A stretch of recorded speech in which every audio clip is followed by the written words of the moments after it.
You're asking for 12.5% when it comes to a salary increase. This proposal, suggestion, is 1%.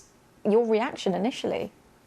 Well, I mean, given the year that nursing staff have faced and the intense pressure and demands that we've seen really publicly on what has been on, this is just an astonishing proposal from the government.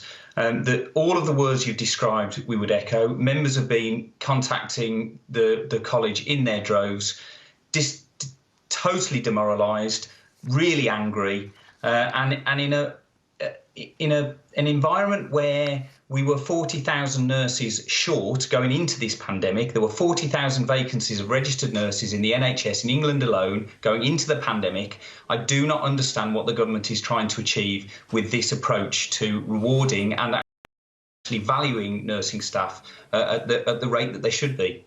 So, Mike, in real terms, this proposal, if the pay review body does accept this proposal, how much is it when it comes to a take-home per week? Well, I think if we look at a mid-range nurse on the Agenda for Change scale, it works out after tax about £3.50 a week. I mean, that's a cup of coffee a week. It's just not realistic. We have.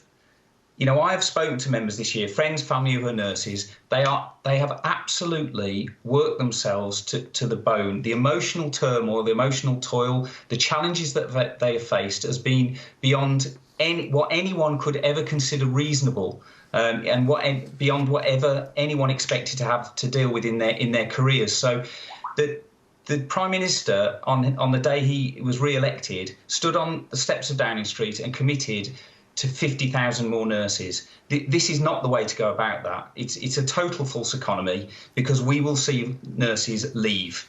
There are a huge proportion of the nursing staff that are approaching retirement. They will not stay.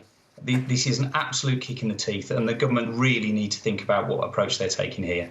Well, the government's stressing that health workers are exempt from the pay freeze, which will affect around 1.3 million public sector workers. And they're also stressing that those earning less than £24,000 will receive an increase, £250 in their annual salary. So that's their response. What's your reaction to that?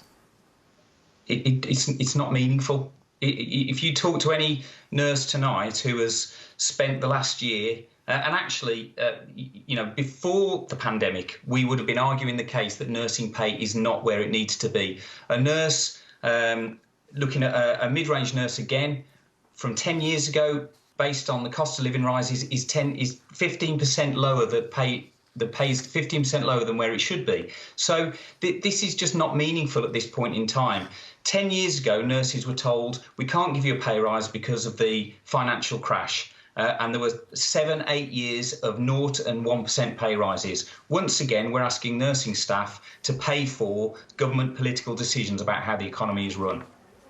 Mike Adam, Director for England for the Royal College of Nursing, thanks so much for giving us your reaction tonight. Thank you.